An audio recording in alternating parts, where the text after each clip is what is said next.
Welcome to the Lean Blog Podcast. Visit our website at www.leanblog.org. Now, here's your host, Mark Graban. Hi, it's Mark Graban. Welcome to episode 431 of the podcast. It's November 10th, 2021. My guest today is Sonia Singh. You'll learn more about her in a minute.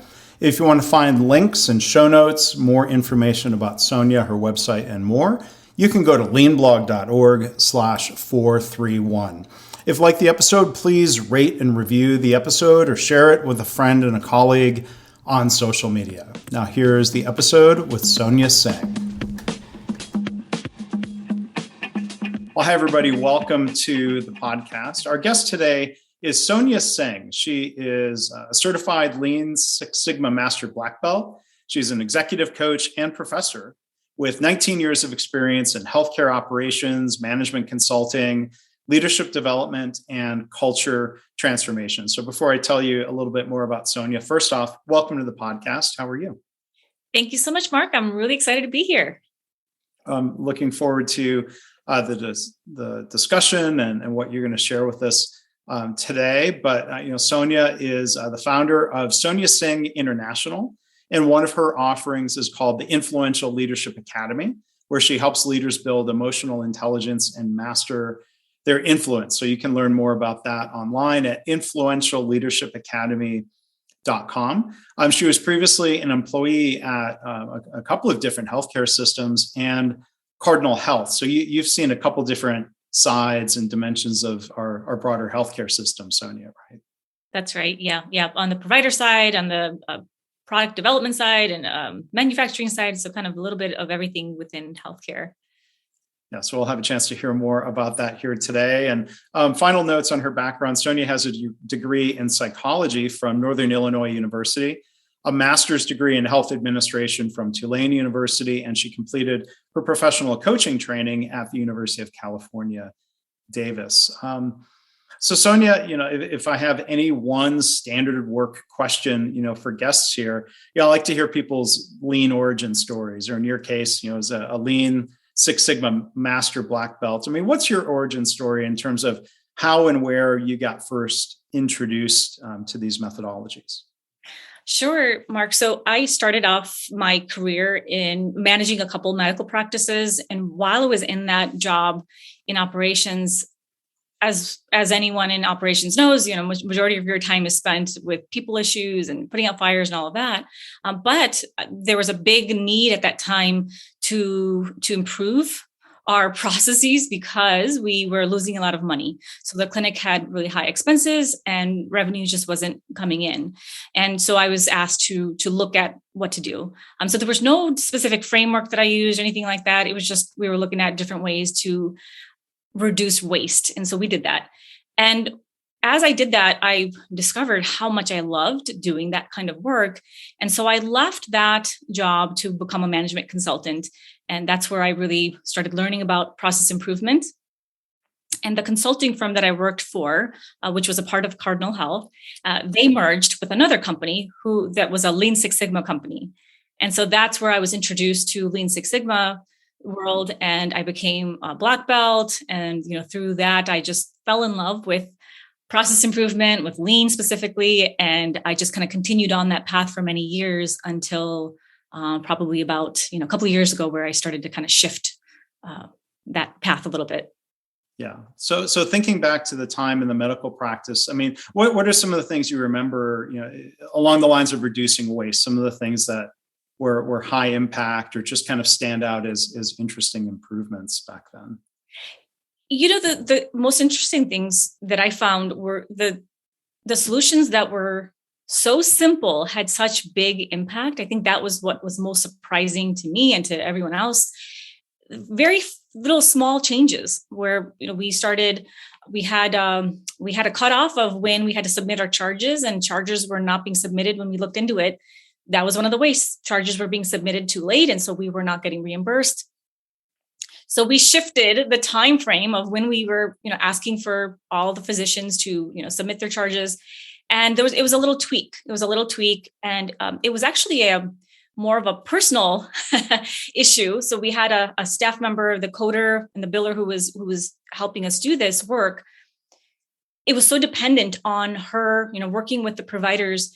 And as I dug into it, we found out that, she had a severe social anxiety about just, meeting with providers and asking them to do something. So we figured out a way. I helped her figure out a way where she could still let them know when something was due, and she didn't have to be there in person. She didn't have to, face her social anxiety. And so, so we figured that out. And by making that one small little change, she literally we made a little card with a date on it, and we placed it on everyone's desk, when it was due. And then we had a little process of how to follow up. And all of a sudden our charges started coming in on time. We started making more money. It was kind of pretty insane how small that little change shifted the behavior of the providers. And I hear elements, that's a great story, elements of not just continuous improvement around the process, but respect for people, or as the Shingo framework would say, respect each individual. That respect comes through and talking with her and what her needs were. Absolutely. Absolutely. So in the past, it was, this is the date that it's due, and, why isn't this done? And there was a lot of, pushing and finding out that, this is something that, okay, this is what someone is dealing with. And, how can I, as her manager, how can I help her meet her goals, but also help her through that process? And so we figured something out that worked for both ends. And there were many other stories like that, where it's like these small little tweaks really ended up making a big difference in the outcome. Another thing that we did was we had a lot of bad debt. And so we were just losing a lot of money because people were not paying their bills. And there's a lot of money, a lot of bad debt due to being in collections. And so we just did a small little thing where our front staff, we created a script, and they would start asking people, hey, did you know you had, this much in your account, and, would you like to pay that today? And majority of people didn't even realize that they had anything, wow. that they owed anything, or they didn't even realize there was anything in collections. And so they appreciated the fact that so this small little change of like changing their script, all of a sudden it just completely changed how the business ran. Wow. And a lot of times, there's a fine line between process improvement and sometimes it's process establishment. If there's, that's true. Yeah, definitely. And another thing, a big thing, this is probably the biggest change that we made, was our services as we were providing. And this was a specialty clinic for pediatrics, so really sick kids. So very highly sensitive, kind of process that we were offerings that we were providing to the community. And so our providers were really attached to the patients. Of course, these are little kids that are very sick. And so there was not a lot of the clinicians wanted to do their job, but they did not want to bill. They did not want to even talk about money to the patients. And that was causing a lot of problems, clearly, right? So we're not making any money. And so we're losing. And pretty soon our clinic's going to close because we're not actually capturing any of the revenue that we need to make. And so just helping the providers understand that it's not about money, but we need money to stay open so that we can keep providing the service to our patients. And if we close, we can't provide that service. So helping them understand that, yes, quality and service comes first, but we also have to, submit our charges on time. And so this is what we have to do. So we kind of had to come to this mutual understanding of, okay, what's really important and what really needs to happen. I'll handle the business side, but I need you to kind of meet me halfway so we do this the right way. I'm sure you've heard the expression, and some in the audience will as well. No margin, no mission, right? Right. You've got to keep the doors open. But as you stated so well, it's not only margin, that these things can go hand in hand. Safety and quality and access to care and customer service can lead to better margin. Absolutely. Yeah. So thinking back to some of the other steps, is it fair to say you worked as an internal consultant to a couple of broader health systems? What tell us about those roles? Sure. So, initially I was an external consultant. So I worked for this consulting firm, and I had clients. We had external clients all over the place. And so I worked for hospitals, clinics, just all over the place. And then when this company merged with another one that was a Lean Six Sigma company. That's when I really became an internal consultant. I became a black belt and then started consulting for our company. So that shift happened after a couple of years. Mm-hmm. But then you did have roles internal to health systems, right? Yes, I did. And so I was working for a pharmaceutical division. So looking at like pharmacy services, then shifted over to an inpatient side. And over the last, I would say, decade or so, been on the provider side. So really helping on the inpatient side, helping inpatient, just doing some inpatient improvements, looking at the outpatient side, helping helping different ambulatory settings, just helping them improve their processes. So I would say over the last decade or so, I've been doing more of that kind of work. Mm-hmm. And so looking back at that decade or so, I mean, what are some of the best experiences that you had working in healthcare? I know it's an intentionally broad question, but. I would say, I've had a lot of great moments, great times where my teams have really collaborated well with the organization, and there's this shared mission to make things better for everyone involved. So it's not just, we're doing this just for the company to save money, or we're only doing this for the patients and nobody cares about the employees. So there have been, times one particular time I can think of is when we first launched our lean organization at this one health system. It was a very exciting time.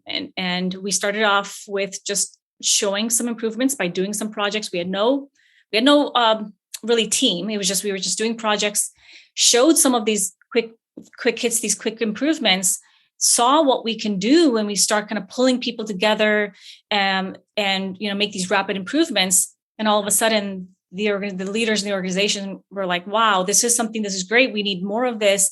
And then we formed this formal kind of organization within this health system. That was very exciting because that was a time where it was everyone in the organization felt like everyone was so aligned with the mission and they understood what we were trying to do. And we were really partnering up with the operational leaders. There was this, we're coming in and you are the expert in what you do. We're just coming in with the methodology. We're going to teach you. We're going to work with you and alongside you, and we're going to teach you how to do this. That was really fantastic. And I just remember even the first year that we launched that lean organization, we had a 4-to-1 return on investment just that first year, which was fantastic. And it's, it was a really exciting time. And I can't say that always has happened, but that is one particular time I remember that was really exciting. I think the one thing you mentioned there that's so powerful is that mission in healthcare. And when you can get people aligned around moving things in a better direction, that doesn't make change easy, but I think it gives you really a fighting chance when you can, rally people around a cause like safety or outcomes or waiting times or, things like that do, I think, really matter to people in healthcare. Like, I think as you were, saying earlier, it's a stronger motivation than focusing on things like, the billing and the financials. Let that be an end result of doing everything else. Exactly. And the way that we looked at it was that all the financial gains, that was a byproduct of what we were doing. We didn't aim to try to save, any particular amount of money. We weren't trying to do that. We were just trying to make improvements. We had quality metrics, we had service metrics, we had other metrics. And then the financials just showed up because that's what happens when you make improvements. You end up seeing improvements in the financials as well. Yeah. And, thinking back over those experiences, like you said, sometimes it's not easy doing this improvement work in healthcare. Beyond formal education, there's, the school of hard knocks, if you will. I mean, can you think back to a lesson that was learned the hard way that has served you well with the work you do today? What I have found, and this is not just in healthcare and not just in process improvement, I think this is a lesson that can be applied anywhere you work. The lesson that I have learned is, you might be ready. You might be let's say a lean practitioner or a Lean Six Sigma practitioner, whatever. You're excited about this. You know how to do this. You go in and, okay, let's do this. But the people you're working with may not be ready. They may not welcome you with open arms. And in most cases, they probably won't. And so, I think earlier in my career, I was naive enough to think that everyone was going to be opening up their arms and saying, hey, we have this resource. Let's do this. And that's not always the case. And it's rarely actually the case, right? So, really figuring out, okay, how do you meet people where they are? So there's two options I see there. One is to say, hey, you know what, is this organization even ready? If they're not ready, maybe this is not the best time for me to come in and help them get ready. Here are some things that you can do to get ready. The second option is to help them get ready. So the second option, that's more of the coaching aspect that, that now I use, is where I meet them where they are. All right, let's figure out what is the resistance. What is it going to take for them to become ready? And, what are their major issues for the resistance? And if I can understand their mindset around why they're resisting and help them see that, I'm really there to help them. And the thing that I learned is that data dumping in the beginning doesn't work, right? So data is important, but when you share that up front, when they've made up their mind, this is not right. I don't want anything to do with this. And you're sharing facts with them. It doesn't make a difference, right? So when that happens, that's when you have to really win over their hearts and help them figure out how this, just kind of connect with them in a different way. And once you build that trust, build that rapport, now you can move into, okay, here are the facts. Let's figure out what we need to do next. So that's kind of something that I had to learn by just kind of getting into it and learning and failing, and then, learning from those mistakes. And when you talk about learning from mistakes, I think we might be able to do separately an episode of My Favorite Mistake together at some point, right, Sonia? Yeah, I'm sure we'll have lots to talk about. I don't think I'm putting Sonia on the spot. We had chatted about that previously, so hopefully that'll be the case at some point. Have a discussion around that, because that really is the key: learning from mistakes and moving forward and getting better. Let me do a quick process check, and I may give transparency to the listeners here. There's some flooring being installed up above me or anything. Is that sound coming through the microphone at all? I can hear it. Yeah, I can hear it. I will do my best. I can edit that out so that sound isn't there, at least when you're speaking. But so it goes. But I want to talk more. We have a chance here to explore coaching. In the 30 minutes or so that we have left. First off, how did you decide to go out and start your company and start working independently? Well, it was a decision that took place over many years of thinking about it. So I had thought about coaching for many, many years, but I'd be swayed against it because I would think, no, this is too risky. I love the thought of it. I really wanted to attend this program. I had heard about this program for many years, but it was a big, financial investment. And I wasn't really sure, what am I going to do with this? I don't really know how this fits in. Right. And I also was afraid to lose my skills. I was afraid of losing all this that I had built up. Right. If I shift career now, like, what will that do? Will I have to start all over? Right. And being able to, being willing to kind of start back at the beginning is a very scary thing. And so I think I pushed it off for a long time. And my story is actually, it was several years ago. I was sitting in a boardroom with a bunch of CEOs, senior executives. And I remember just wanting to just crawl out of my skin. I wanted to just leave the room, and I couldn't understand why. Yeah. Oh, you didn't know why. I didn't know why. I was like, why? And I felt ungrateful. And I was like, why? I should be very happy to be at this table, to have a seat at this table. I should be very happy. Why am I not satisfied? Why am I not happy to be here? And I remember really reflecting on it. And then it hit me. Actually, there was something that a friend of mine said to me several weeks earlier, he said to me, I was in the dumps again, and I must have been complaining to him. And he said, Sonia, you're so good at propping other people up. Why can't you do that for yourself? And I remember it was a shock to me. It was a shock to my ego. And I was like, what do you mean? And so I had to really think about that. And it was that day when I was in that meeting, and I was just like, why? I don't want to be here. Why don't I want to be here? And then it all clicked. And I thought, wow, I'm not doing really what I need to do. Up until that point, yes, for a long time, I actually really enjoyed what I did, but there was a point where I wasn't enjoying what I was doing as much anymore. And I had this internal, this desire to do something different, but I was so scared to do it. And all of a sudden it clicked. I am so good at helping people figure out their path. I'm so good at just helping, motivate people to kind of go forward, take that next step. And that is how I could help myself. And I was like, what if that is how I could help myself? That was the day that I went and applied for coaching school. So did that moment and that recognition, would you say it eliminated the fear, or it just made the fear or the risk tolerable, all things considered? It made the risk tolerable, and it made it worth it. It was like, yes, this is a risk, but first of all, I don't have to quit my job right now. I can do this and keep working and figure out I don't have to have all the answers. I think a lot of times we get stuck because we want all the answers. We want everything. We want this certainty, this guarantee that if I go do this, I will succeed and I will know all the answers. I'll know how to do it. I didn't know what I was going to do. I just made the decision that I'm going to become a professional coach.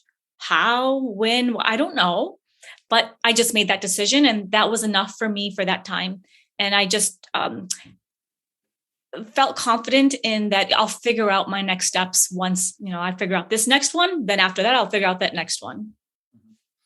So I'd be curious to hear more about the formal education. It's one thing anybody can say they're a coach, but then to go and get formal education and or certification, can you tell us kind of just scanning the landscape? UC Davis is pretty local to you, but tell us about that program and the decision to go do that formally. Sure. So I had been looking at the UC Davis program for many years. I had heard great things about it. I knew it was a really fantastic program. So I attended. It was a 5-month program, very rigorous. We had 150 hours, contact hours, and I had to go through, there's testing, there's you actually have to coach in front of, people, and you have to, you're recorded, and you have to go through all these different series of tests to get your certification. So I did that formally, but I also was practicing all along. So I didn't wait until, I think that was one thing that I'm really glad I didn't do. I didn't wait until I had a certification, because you need to start, testing these things out all along. And coaching is something that, yes, once I went through the program, I realized, wow, I was doing a lot of things I thought was coaching, but it wasn't.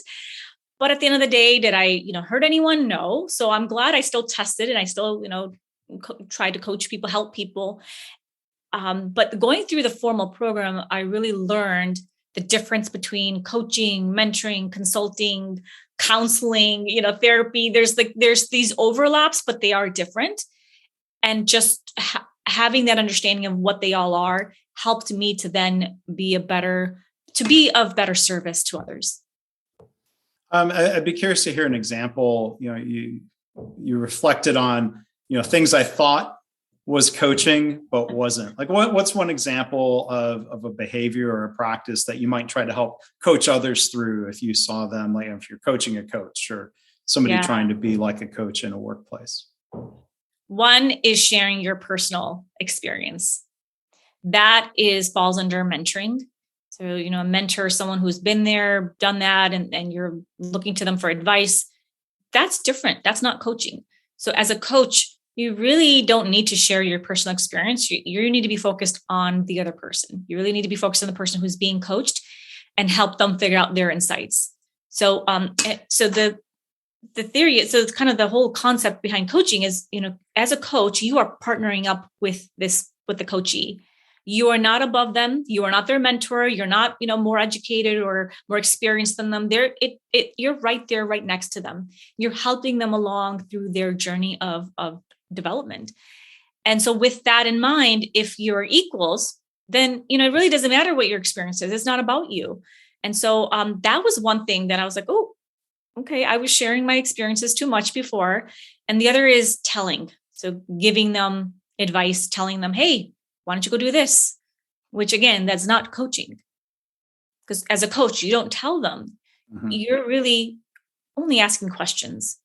And it's hard because when you know something, you're like, oh, I got to tell, I wish I could just tell them. But how can you reframe this in the form of a question so that they come up with their own insight?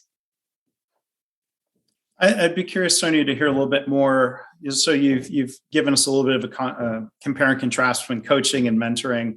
What are the differences in the words coach versus consultant?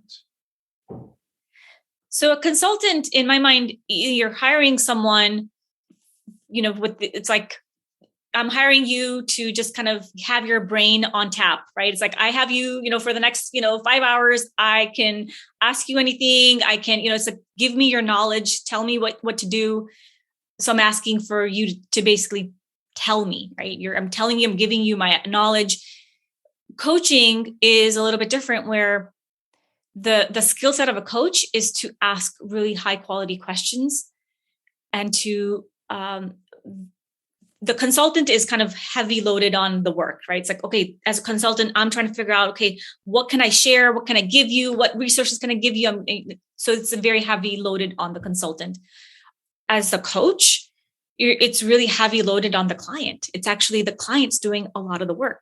You're asking these questions, which of course the coach has to come up with, but then the person has to really come up with the answers that forces them to dig deep and find the answer, because we know that people usually have the answer, but they need help getting it out.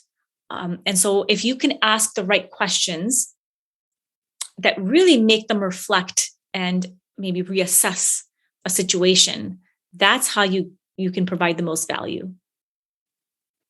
And I think sometimes the lines get blurred, right? You may have a consultant who does operate more in the style of what you're describing as a coach. I mean, I've interviewed people and talked to people, it was long history of the Toyota people coming in.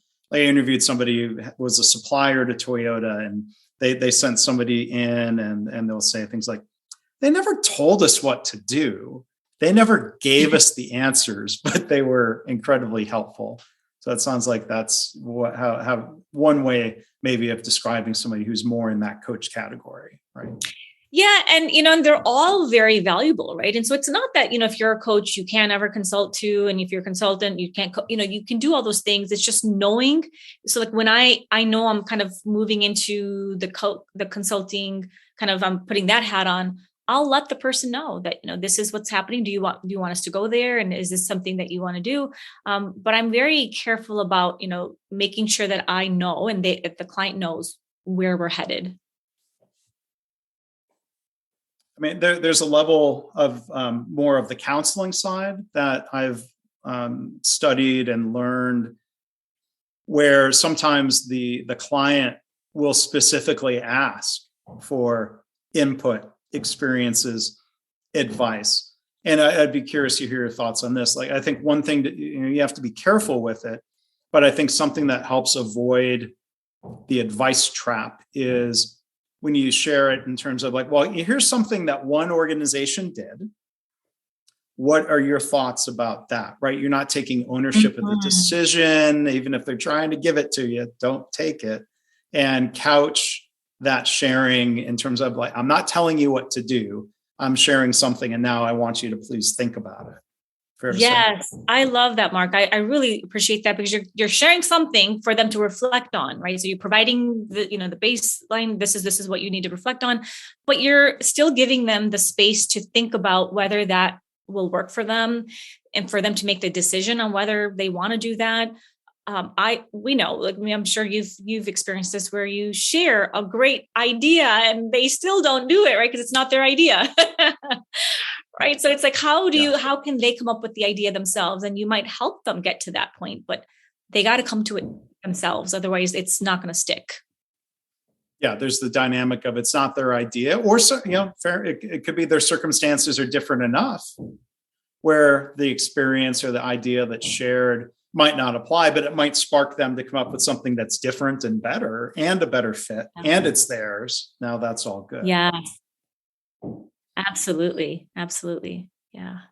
So Sonia, I'd be curious to hear some of your thoughts, as you've been a quote unquote lean coach, and now you're working as a leadership coach. Can you tell us what that shift has been like, and what you would want to tell others about the differences there?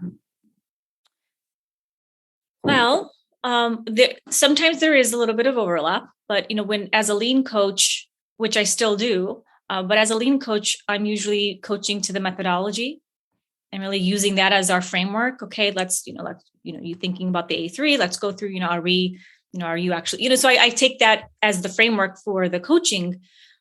When I'm coaching someone as helping them with their leadership development, I'm coaching the person. So I'm coaching them on their mindset, coaching them on, okay, what are the root causes of their resistance maybe, or what are the things that are really the real issue, right? So often we just see the symptom, the same thing in process improvement, but we see the symptoms and we try to slap a little Band-Aid on it, right? It's like, okay, let's just do this thing, put the solution in place.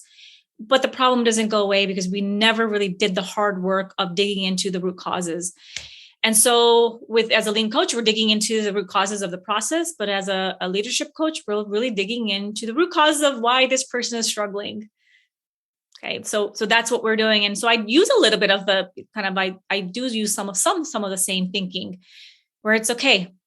All right, we're talking real high. We're talking up here. We're talking about symptoms right now. And now we got to do the hard work to get into the root causes. And that's the hard work for the client. And that usually isn't done the first session. Usually it's like the second or third where we start getting into it.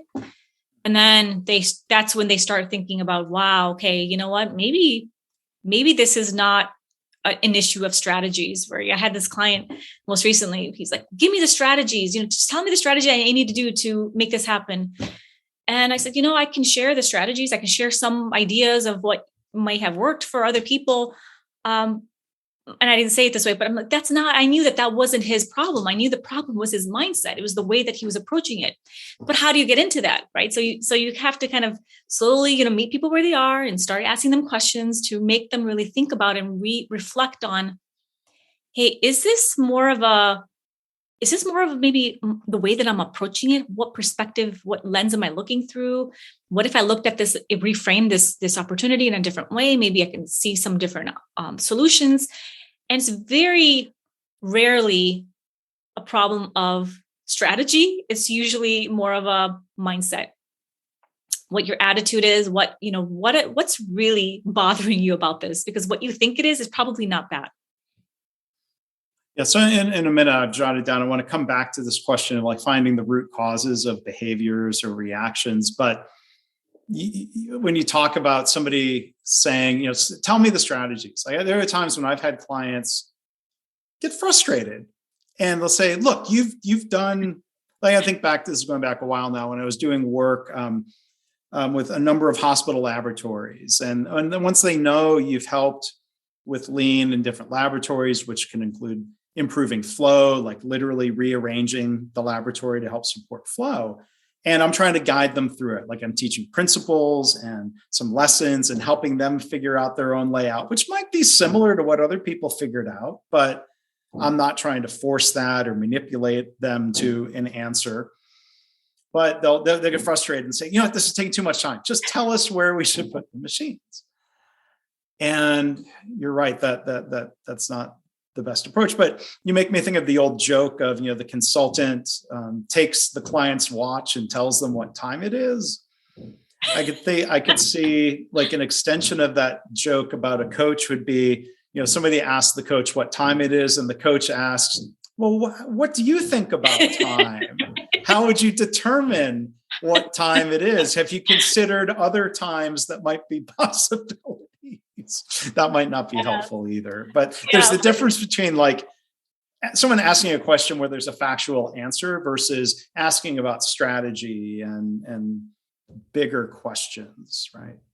Well, it's easier to just say, oh, it's just give me the strategies, just, tell me what books to read. Just, that's the easy way, but it's actually not as effective, right? We know that. We know that's yes, so of course, all of that is important. But if you are not ready, if you're not open to even changing, you're not open to that, then it doesn't matter what strategies you have. It's never going to work because you're not open to changing. You're not open to growing or changing, or maybe even kind of reshifting how you do things. You're not open to that. So, getting to that is the hard part. And then, I even back to, when I am doing lean coaching and, lean consulting, I will ask questions around, okay, well, how will these strategies be different than what you've done before? What have you tried before? And so we talk about other strategies that they've tried. Okay, so was that we get into where are those bad strategies? Are that like no, there were good strategies. And okay, well, and so you start going down this path of them realizing that it wasn't the strategies, it was something else. And so that's one way that you can kind of help them see that, yes, I am here to share strategies with you, but that's kind of like step 3 or 4, maybe. Right now we're on step 1 and we have to figure out what that resistance is. Let's get past that, then get to, okay, what do we need to do next? Yeah, there's the openness to change, and then there's the ownership. Where if I told somebody put that machine over there, put those two together, blah blah blah, like they might do it, but then they might not be invested in going through iterations to make it work. Like because then if I've taken ownership, it's easy to blame. Or once I'm gone, like, yeah, we don't really understand. We don't really like it. We're not comfortable with this. Let's just move it back. That guy was wrong, and life goes on. Right. But back to getting to root causes of behaviors or reactions. You mentioned resistance to change. I mean, how do you go about? I mean, do kind of the classic lean approaches for root cause analysis come into play, or do you tap into different things from your education in psychology or coaching? So I always use the A3 framework for like any type of like problem. That's how my brain works. So that is how I approach it. But then I also use other tools, other frameworks to help identify, well, what might be their resistance. And so there are 6 human needs that we all have, no matter who, this is after our basic needs are met, like food, shelter, all of that. We have 6 human needs. And so what I have found is so we know our top 2, so we prioritize these differently. Each person is going to prioritize these needs differently. My 2 may not match your 2, but our top 2 will drive all of our decisions. So if you have a high need for certainty, right? Maybe there's like, you just need things to always remain the same. And then someone's trying to make changes and it's the best thing possible for you, right? But you don't care. You don't want anything to change. My 7-year-old son, he hates change. It's so hard for him. I mean, I will give him like the best thing, like it's like a new toy or something bright, like something awesome. And he's like, no, I want my old broken, whatever, because he does not like change. And so, taking that into account, if you can recognize that people have different needs and they're not all the same, and how can you meet everyone's needs? How can you meet each person's needs? Like on your team, for example, if you can figure that out, that will make a big difference in kind of getting through that resistance and influencing their behavior. So if someone's certainty is their top need, then you have to give them time to process the change. So you don't want to just like, hey, I have this great idea, Mark, I'm going to change this up tomorrow. And you're going to totally, completely throw them off. But you might say, hey, I have an idea. It's not something that we have to implement right away, but I'm just thinking about it. I want to share it with you. Here it is. Or when is a good time, first of all? And, here's what it is. Let me know what you think. And we don't have to do anything about it right now. Give them time to think about it. And so that's one approach that you can use for someone that has that as a need. And then it's a challenge within a team different people are going to have different prioritize needs differently. And so navigating that as a manager or as a coach or as a consultant, it's hard to find something that satisfies everybody's needs the best you can. How do you navigate that? Yeah, that is definitely a challenge. And it's an art, right? So you have to kind of look at that and say, okay, how can you address all of these needs, right? So the next one is the need for variety. So there are people who want variety because they get bored. They get bored really easily. So they need an element of excitement, adventure. They need some of that in there. Someone else's top need might be significance. They need to be acknowledged, and they need to you need to acknowledge the team in public or whatever. They need that. Someone else's might be community. They have this strong need for connection. And so this is the person who's they want to talk about their families. They want team building. They want all of that. Okay. They don't want to even move forward and talk about goals and all that until the team has bonded. Okay. So that's an element we want to build in. Someone else's might be contribution. They want to know, how are they making an impact in the company? What's my value? And then someone else's might be growth. So for example, my top need is growth. I want to know, how is this making me grow as an individual? How is this making our company grow? What's the growth that we're going to see through this change? And so if you can take all of those needs and introduce some elements of each one of those into your communication plan, that is a start of how you can kind of help people address those needs. So you talked earlier about trying to shift away from telling to asking questions. And that can be a deeply ingrained habit for some leaders. Is there a root cause to that telling habit? And how do you help somebody shift away from that? Great question. I think it's probably a couple of different things.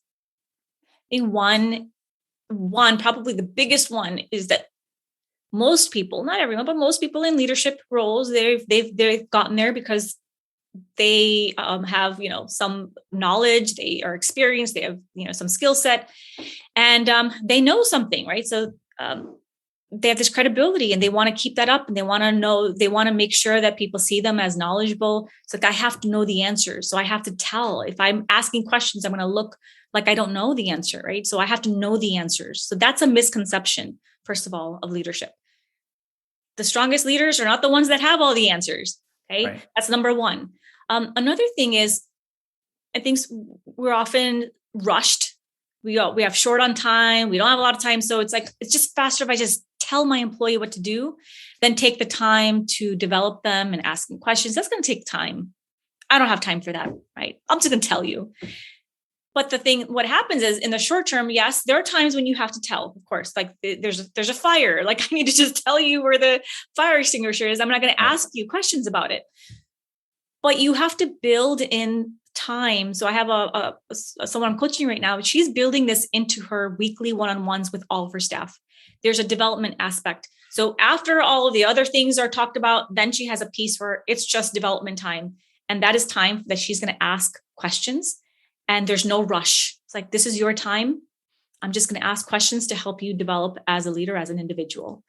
That takes time. And so there can be both, but you have to think about, is this a coaching moment, or is this something that needs to just get done? And so deciphering when's the right time is really important as a leader. So what I hear you saying is that there's often an art to managing or leading or coaching. We don't always have a real strict standardized work to go by. Sometimes we're having to figure things out in a situational way. Yeah, I think it's a little bit of both, right? So you can have a framework, have some standard work, some leader standard work. Okay, this is what I need to do. But then you do need to figure out it's an art. And you have to figure out what's going to work for your staff, for your team, because the dynamics are going to be different depending on, where you're working. So it's not going to be a, one size fits all. But you can start with a framework. You can start with something and then see, okay, how is this going to work for you? And adjust it to your own style and adjust it to your teams in your organization's style. Well, I also wanted to ask you here before we wrap up, Sonia, I had mentioned up front the Influential Leadership Academy. Tell us about that. Who is that? targeted to? Who signs up for that in terms of, what types of roles or positions for that?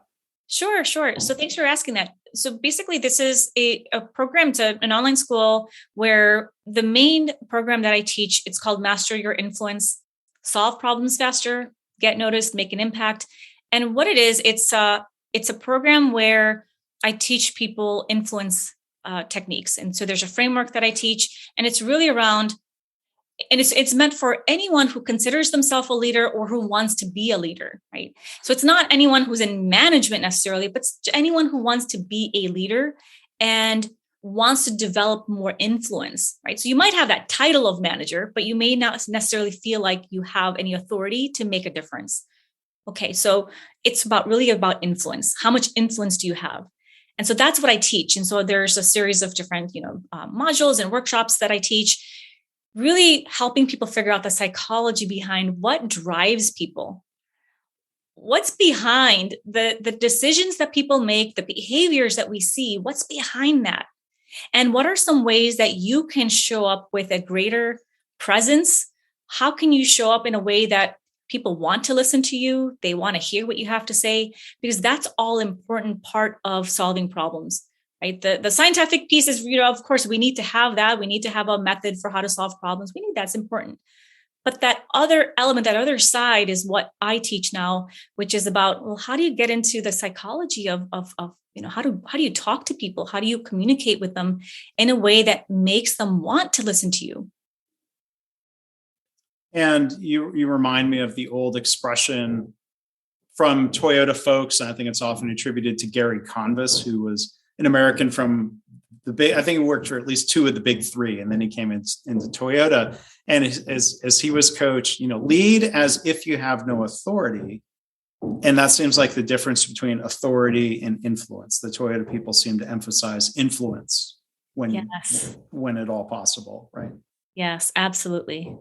Final, is there a final thought on how if someone is in that authority habit that could involve telling and significance and in other needs, I guess somebody has to want to give up some of that authority. Does that feel like a sense of loss?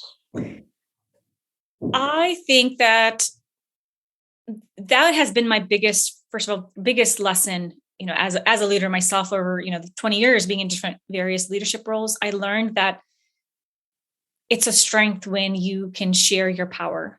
The best manager that I ever had was a leader who shared her power. She was not afraid to share her power. And when you share your power, what you're telling the world is, I am confident in myself. I'm confident in my abilities, that I don't have to hoard this power. I can share it with my team because I am confident that we're all going to figure it out together. That is the best way to kind of see if it's a strong leader or not.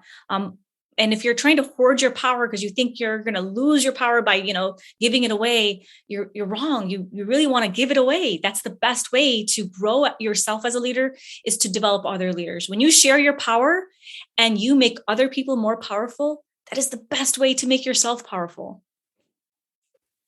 Well, that's very well said, and that's inspiring. And I think that's a great note to end on. So again, our guest has been Sonia Singh. You can learn more about the Influential Leadership Academy at influentialleadershipacademy.com. Any other websites or social media that you would point people to, Sonia, if they want to contact you? You can find me on LinkedIn. You can find me on Instagram and and on my website.